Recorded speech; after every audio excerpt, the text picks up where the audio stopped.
और भाइयों, आज पिछड़ा वर्ग का सम्मेलन रखने का मैं आपको एक मकसद भी बताता हूं। आज हमारा आपके बीच में आके सारी कांग्रेस पार्टी का एकजुट होके आपके बीच में आना, पिछड़ा वर्ग के सभी नेताओं का बीच में आना, आपके बीच में एक संदेश देके हम जाएंगे। जैसा कि सभी लोगों ने आपको बताया, सभी नेताओं ने आपको बताया, तो आपके बीच में हम एक संदेश देना चाह रहे हैं। ये संदेश ऐसा है भैया, कांग्रेस पार्टी ऐसी पार्टी है, जब जब कांग्रेस पार्टी का पिछड़ा वर्ग के लोगों ने साथ दिया है, कांग्रेस पार्टी सत्ता में आई है। और जब जब पिछड़ा वर्ग ने कांग्रेस पार्टी का हाथ छोड़ा है, तो कांग्रेस पास सत्ता से बाहर गई है।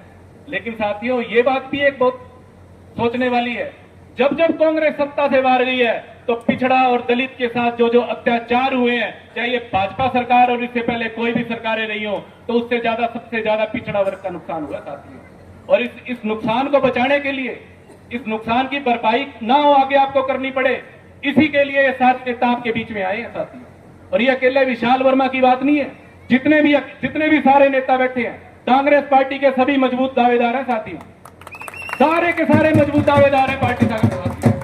जिस भी दावेदार को पार्टी यहां से हाथ का सिंबल देके भेजे रानिया विधानसभा से, आपने हाथ का सिंबल देखना है, चाहे बूटा सिंह जी थिंड हो, चाहे स्वर्ण सिंह जी जज हो, चाहे दयाराम सैन हो, चाहे गजानन सोनी हो, चाहे कोई भी साथी हमारा है, सारे मजबूत साथी हैं साथियों।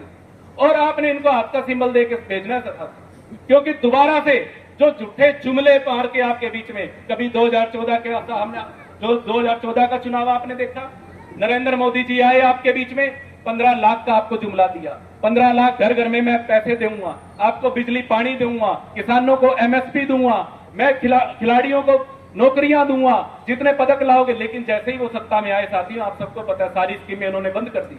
पुरानी आपको कांग्रेस की सरकार याद हो, पुरानी कांग्रेस की सरकार में 100-100 गज के प्लाट गरीबों को दिए थे।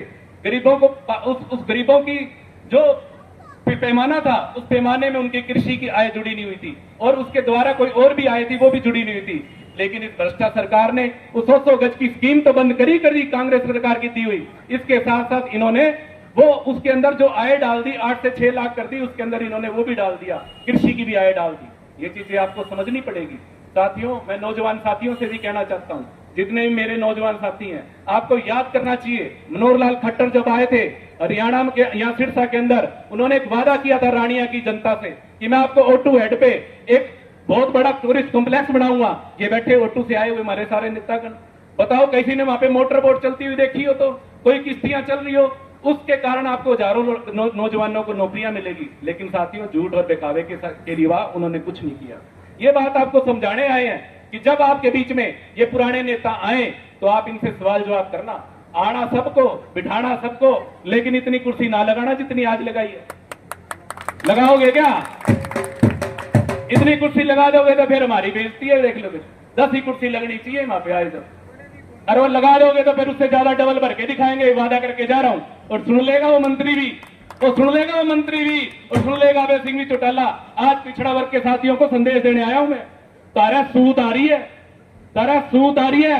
अभय सिंह चौटाला अपने लड़के को भेज दियो, पक्का मुकरियो मत अपनी बात से, और मंत्री जी आप भी मत मुकरियो अपनी बात से, आइयो रानिया के मैदान में। और पिछड़ा वर्ग के साथियों, तारा सूत आ रही है, जिता के भेज दियो जो भी कांग्रेस का कैंडिडेट आएगा, और 100% कहता हूं आप पीछे लग जाइए, विधायक बन के जाएगा आप कांग्रेस पार्टी का। यहां ये चीजें आपको समझनी पड़ेगी। 2019 में फिर नरेंद्र मोदी आपके बीच में आए, उन्होंने हिंदू मुसलमान का नारा दिया, हमारे को मंदिर का नारा दिया। आपने फिर मंदिर के नाम पे, हिंदू मुसलमान के नाम पे बीजेपी को वोट दिए। आप बताइए, अयोध्या में जो मंदिर बना, अच्छी बात है, हमारे भी पीछे शनिदेव जी का मंदिर है, हनुमान जी का मंदिर है, भूमिया जी का मंदिर है। सवेरे शाम हमारी माताएं बहनें यहाँ पे जल चढ़ा के जाती है कि नहीं जाती? सबसे पहले हमारे चूल्हे में जब रोटी बनती है, पहली रोटी हमारी गाय की निकालती है कि निकालती हमारी माए बहनें? बताओ साथियों। तो इनका ही सारा हिंदू धर्म हो गया क्या? वो मंदिर बनाने से यही हिंदू हो गए? तो ये चीजें आपको समझनी पड़ेगी। अयोध्या में मंदिर बनाओ, अच्छी बात है बनाओ, लेकिन हमारे रानिया में तो विकास करो। रानिया का विकास जो आपने वादा किया था पिछले 10 साल से हम भुगत रहे हैं, हमारी जनता भुगत रही है, वो आप कब पूरा करोगे? तो इन झूठे बातों को, इन झूठे जुमलों से आपने बचकर एक साथ संगठित होकर कांग्रेस की सरकार बनानी है। और वही स्वर्णिम दौर 2004 से लेकर 2014 तक था कांग्रेस पार्टी का, वही आपने दोबारा लाना साथियों, क्योंकि और किसी का कुछ नहीं बिगड़ता। सबसे ज्यादा कुठारा गाज जो होता है वो हमारे पिछड़ा वर्ग और दलित का होता है, जैसे अभी हो रहा, जिसका मैं एक आपको उदाहरण देता हूं। ये पार्टी पोर्टल की पार्टी बन गई है। सरकार पोर्टल से चल रही है। इसको कोई आदमी अधिकारी नहीं चला रहा साथियों, पोर्टल चला रहा है। जैसे आपको पीपीपी में उलझा दिया, वैसे ही हमारे नौजवानों को इन्होंने पोर्टल में उलझा दिया। कहते हैं बिना खर्ची हमारे नौजवान नौकरी लगते हैं। अरे भाई बिना खर्ची तो बिना पर्ची तो होशियार बच्चा लगता है कि नहीं लगता होशियार बच्चा? होशियार बच्चा जो टेस्ट में पास हो जाएगा तो अपने आप ही लग जाएगा। तारा पोर्टल के काम आया भाई, आया कि कोई पोर्टल काम? हमें तो वो चाहिए जो हमारे गरीब के, मजदूर के, दलित के, पिछड़ा वर्ग के साथी, जिनके पास फीस ना देने के लिए जिनकी पढ़ाई बीच में छूट गई, किसी ने बेचारे ने तो 10वीं कर रखी है, +2 कर रखी है, वो बेचारा रोजगार कहां से लेगा? तो साथियों ये आपको सोचना पड़ेगा, आपके बच्चों का भविष्य है, आपको सोचना पड़ेगा। हमारी तो आधी जिंदगी बीत गई, आपकी भी आधी से ज्यादा बीत गई, और कोई नौजवान भाई खड़ा तो उसकी 25 साल का खड़ा है, उसके लिए देखो। जब तक आप अपने बच्चों के लिए नहीं देखोगे, जब तक आप अपने भविष्य का नहीं सोचोगे, तो कोई दूसरा नहीं सोचेगा भाई। इन्होंने झूठ बोल के आपसे वोट लिए। आप इस मंत्री की बात सुनो, इस मंत्री ने आपने जिता के भेजा, सब हर वर्ग ने जिता के भेजा, झूठे वादे करके बोला O2 झील की सफाई करा दूंगा। पर तो मैं उसका बयान सुन रहा था, कहता पोपलाइन चल रही है, वहां पे पोपलाइन चल रही है, 2 पोपलाइन लगा दी, और बोला JCB जी है, बूटा जी चली क्या? देखी के पोपलाइन मंत्री जी के घर में चल रही होगी पोपलाइन, और उसके घर में चल जाए तो उसकी कोठी टूट जाए। तो भाई ये झूठ की सरकार है, इससे आप बचो। और ज्यादा से ज्यादा जो दूर वहां से चले गए हैं, दूसरी पार्टियों में छिटक के जो चले गए, उनको जोड़ो। और साथ ही साथ मैं इस स्टेज के माध्यम से पिछड़ा वर्ग के सम्मेलन में एक संदेश और देना चाहता हूं साथियों। कांग्रेस पार्टी की सरकार आपको, आप जब साथ लगोगे, पिछड़ा साथ लग जाएगा, दलित जब साथ लग जाएगा, साथ साथ 36 बिरादरी हमने साथ लगानी है साथियों। कोई एक वर्ग से कोई सरकार नहीं बनती, सभी वर्गों को साथ लेके आना है। लेकिन मेरा जन्म पिछड़ा वर्ग में हुआ है, मैं पिछड़े वर्ग की इज्जत करता हूं, मैं पिछड़े वर्ग का सम्मान करता हूं, क्योंकि मेरा जन्म हुआ है, मेरी मां है पिछड़ा वर्ग। लेकिन इसका मतलब ये नहीं साथियों कि किसी दूसरे की मां को मैं गाली दे रहा हूं। दूसरे की मां का भी उतना सम्मान है जितना मेरी मां का सम्मान है।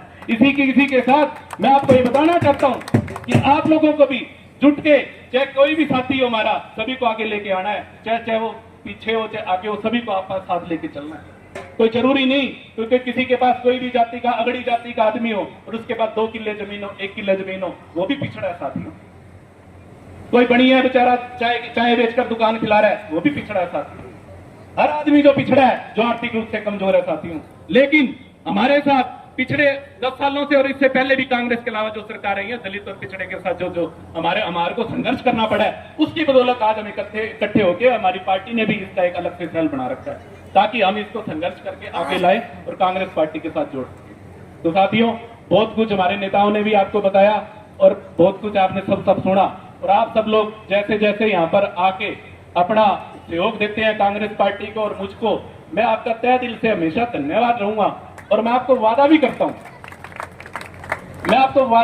हूं, आज कभी इससे पहले किया नहीं था, धन्यवाद ही करके बैठ जाता था, लेकिन मैं आज आपको वादा करता हूं, जे आप इकट्ठे होकर कांग्रेस की सरकार बना दोगे, कांग्रेस का आप राज ला दोगे, आपके भाई की हिस्सेदारी कहीं ना कहीं तो पड़ेगी।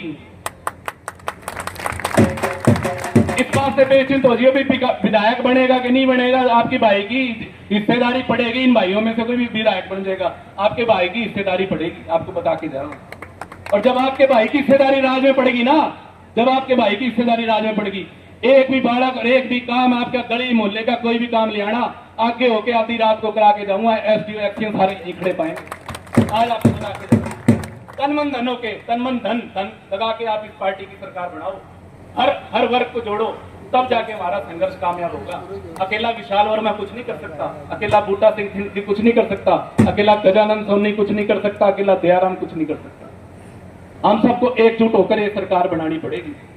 और साथियों, राजनीति में हमारा पिछड़ा वर्ग के साथी क्यों नहीं आते, आपको इस चीज के बारे में बताता हूं। राजनीति में पिछड़ा वर्ग के लोग नहीं आते, राजनीति में पिछड़ा वर्ग के इसलिए नहीं आते कि राजनीति गंदी है। राजनीति इसलिए गंदी नहीं है साथियों कि उसके अंदर गंदे लोग हैं, राजनीति इसलिए गंदी है क्योंकि हम सारे मिलकर, एकजुट होकर, पूरी ताकत लगाकर, अपनी ताकत झोंककर अपने वोट का इस्तेमाल नहीं करते साथियों, इसलिए राजनीति गंदी है। जिस दिन हम अपना वोट का ताकत लगाकर सारे मिलकर वोट का इस्तेमाल एक जगह करने लग गए तो आपकी सरकार बनेगी सरकार। और आपको बताता हूं, बलि हमेशा ना बकरे की दी जाती है, बलि हमेशा बकरे की दी जाती है। शेर बनो शेर, शेर बनो शेर। शेर बनोगे कि नहीं बनोगे? दोनों हाथ खड़े करके बता दो एक बार। बन के जाओगे शेर? कांग्रेस की बनाओगे सरकार? बताओ बनाओगे कि नहीं बनाओगे? तो बहुत बहुत धन्यवाद। जय हिंद, जय भारत, जय रानिया।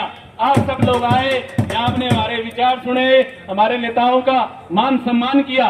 इसके लिए मैं हमारे आपके गांव के बहुत ही होनार और हमारे संघर्ष के साथी राजेंद्र जी बरावड़ और उनके साथ शंकर करड़वाल और हमारा बहुत ही संघर्ष का साथी सुरेश जी गेदर और हमारे विजय कंबोज जी संघर्ष के साथी पुराने दिनों के, और गोविंदपुरिया जी आज किसी कारण हमारे बीच में पहुंच नहीं पाए, और हमारे बीच में आए पास पड़ोस के गांव के सतपाल गेदर जी, ब्रिजलाल गढ़वेला जी, और मैं सभी का किस किस का नाम दूं? मेरे लिए सारे आदरणीय रंजीत मेरा भाई खड़ा, ठीक है, सारे विजय बरावड़ भी अभी आए हैं, गिंदड़ से मेरा सीताराम नोकवाल है, रोहतास यहाँ खड़ा है, सबको नाम से मेरे सारे जितने मेरे छोटे हैं मेरे से उम्र से वो मेरे छोटे भाई हैं, और जो जितने मेरे उम्र में बड़े हैं वो मेरे सबसे बड़े भाई हैं। इसलिए मेरा कोई कार्यकर्ता नहीं है साथियों, मेरे से जो छोटा है वो मेरा छोटा भाई है और मेरे से जो बड़ा है वो मेरा बड़ा भाई है।